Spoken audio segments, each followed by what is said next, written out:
Hi everyone. Our group turned its attention towards minimum cost diets from Amazon Fresh. In order to make comparisons, we decided to study two cities, San Francisco and Atlanta. For our population of interest, we looked at college age students getting their food exclusively from Amazon Fresh. And in terms of location, San Francisco has a remarkably high cost of living, and Atlanta is the lowest cost of living city that still has Amazon Fresh availability. So, what's the cheapest Amazon Fresh diet you can live off of as a college student in these cities? We explored prepared food options such as frozen meals as one possible solution, in addition to raw ingredients as another. And a point of relevance is that our solution will offer a cost efficient and contactless option for college students who are on a budget and are trying to socially distance during the pandemic.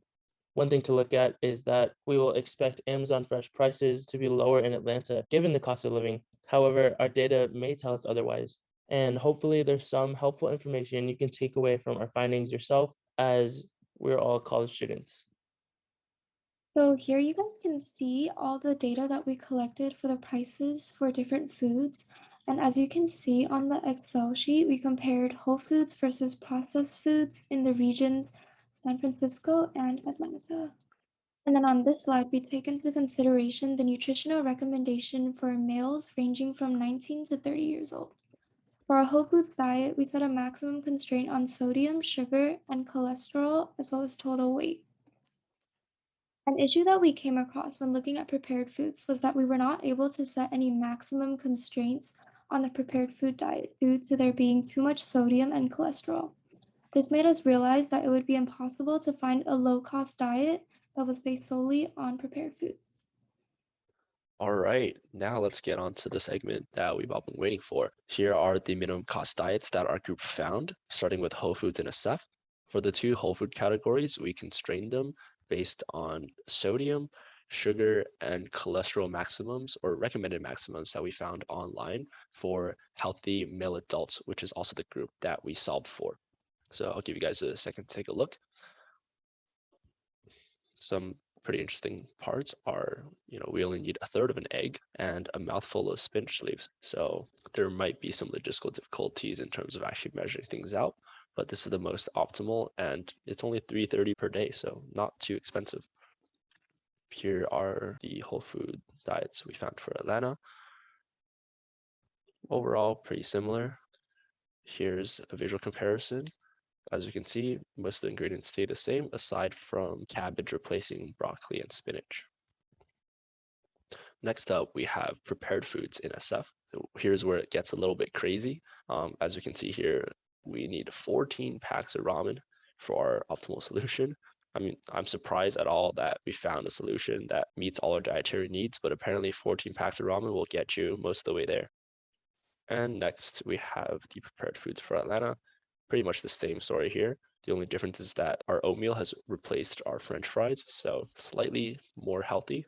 We obviously had to take off the nutritional maximums, particularly for sodium. As you can see at the bottom here, there's 26,000 milligrams of sodium in this diet. We had to really just remove all our nutritional maximums. Otherwise, no solution could have been found. And unsurprisingly, there's about 25,700 calories involved with this meal for a single day. It could probably feed 3 or 4 families in Africa for about a month with that amount of calories. So yeah, definitely would not recommend this diet. But if anyone was wondering, here you go. All right, now I'll pass it on to Jade. Now that we've seen what these diets actually look like, here's a quick summary of the costs for both the whole food and the prepared food diet in San Francisco and Atlanta. And these numbers are run based on males age 19 to 30, again, since we're looking at college age students. However, the numbers for females would be fairly similar, if not a little bit lower. And just from the numbers themselves, it looks like San Francisco is a little bit more expensive for whole food, while Atlanta is a little bit more expensive for prepared food. However, if we look at the numbers behind the scenes, we see that it tells the completely opposite story. So at San Francisco State University, their minimum wage for students for an on-campus job is $16.50 an hour. However, at Georgia Tech in Atlanta, Georgia, their median wage for students is only $10 per hour. If we were to calculate an estimated gross income for students in these different cities, in San Francisco, they'd be making $17,160 for a part-time job at 20 hours per week. However, in Atlanta, they'd only be making $10,400. When we look at the cost of the whole food diet based off of the numbers from the previous slide, we see that they're fairly similar with about $1,100 in Atlanta and $1,200 in San Francisco. However, when we factor that into the income discrepancy, we get that in San Francisco, these students would only be spending about 7% of their income on whole food, while in Atlanta, they're spending almost 10.5% of their income on food. And then if we factor in the prepared food as well, San Francisco is only spending 19%, while Atlanta's students are spending 32%. So as we can see, the whole food prices are actually 11% higher in San Francisco than Atlanta, with the prepared foods being fairly similar in the two cities. However, there's a 65% higher income for students in San Francisco than in Atlanta. And so factoring that in, students in Atlanta are actually spending about 50% more of their income on the whole food diet than students in San Francisco, and 67% more of their income on the prepared food diet. And it does make sense that the whole foods would fluctuate more, being as they're based on regional factors, while frozen foods are pretty ubiquitous, being that they're produced in similar conditions and then mass produced and sold across the country. So what originally seemed like San Francisco would be more expensive, Atlanta actually turned out to be more expensive. All right, so from the foods that we generated, here are the recipes that we created. It satisfies sort of both breakfast and dinner with an oatmeal and then a hearty soup.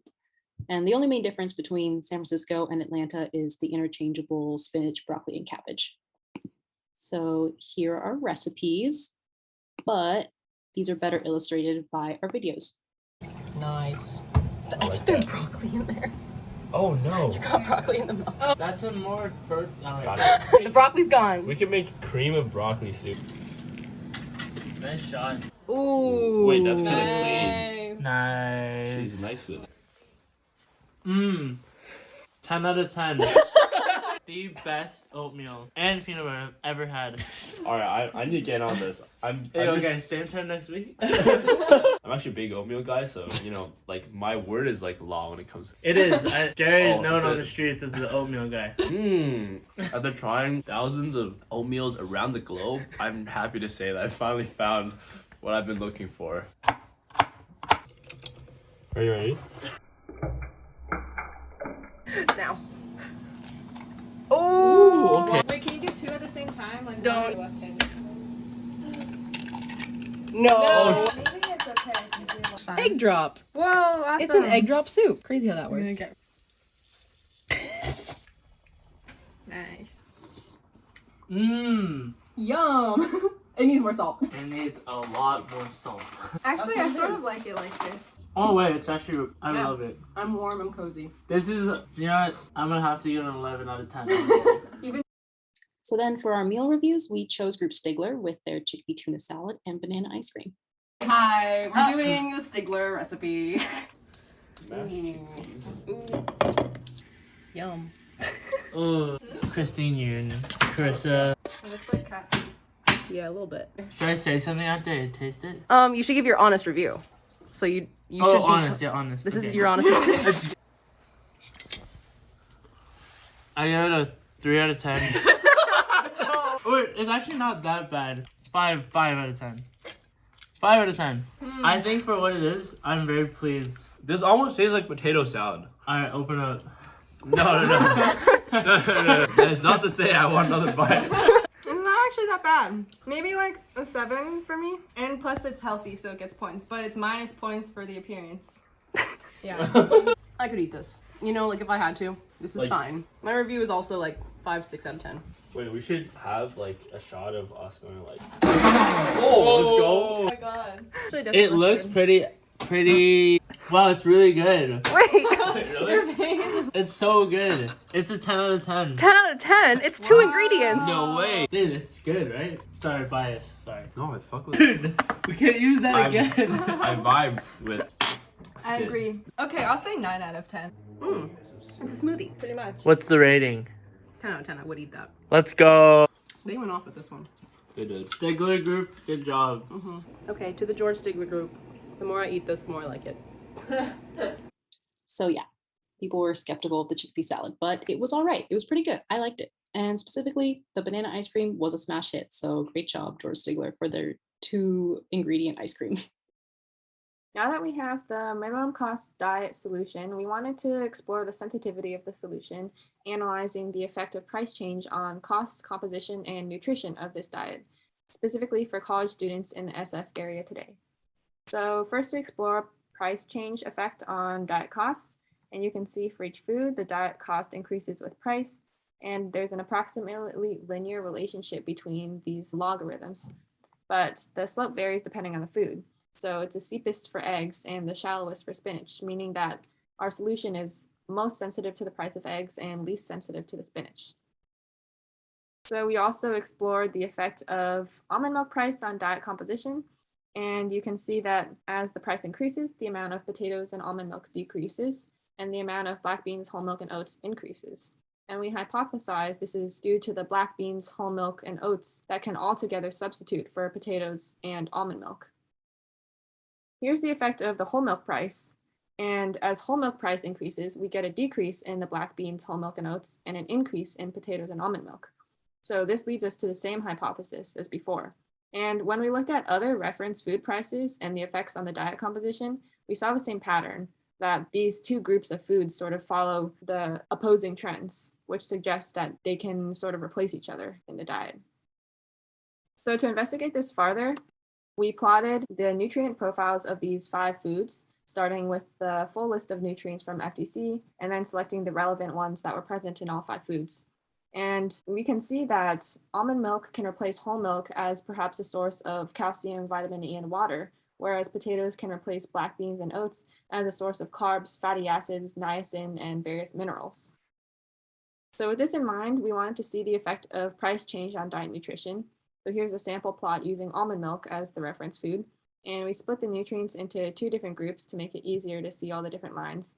But you can see that the price doesn't seem to really affect diet nutrition very much. There's only a few small changes in copper and fatty acids. And when we looked at other reference food, we also didn't really see that large of an effect of price on diet nutrition, which could tell us something interesting.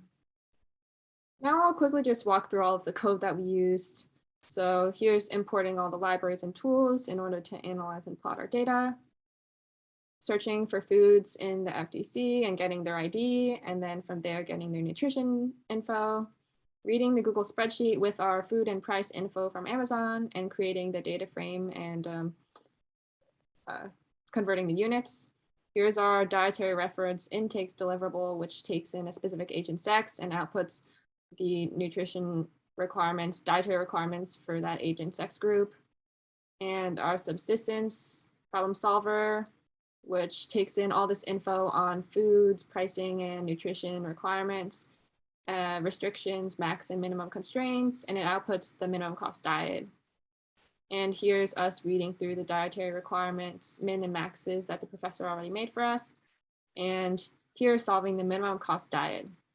And it outputs this whole diet with the outcome nutrition and the recommended nutrition, as well as the constraining nutrients to help us improve our solution later on.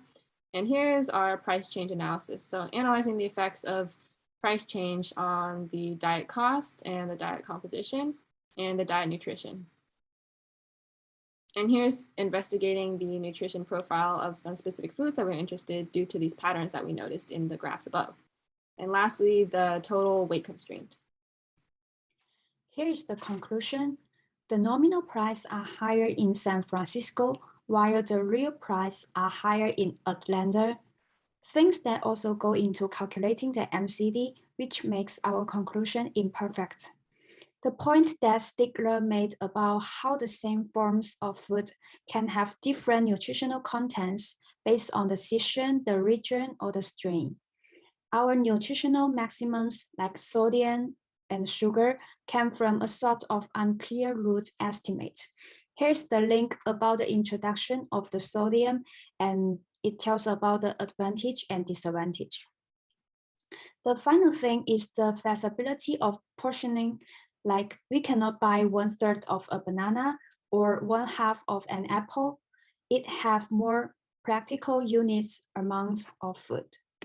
If we were to revisit this topic, we can add the additional size to the study or expand our population to include variance in age and sex. The final page is our works cited. Thank you for listening. Bye. Bye.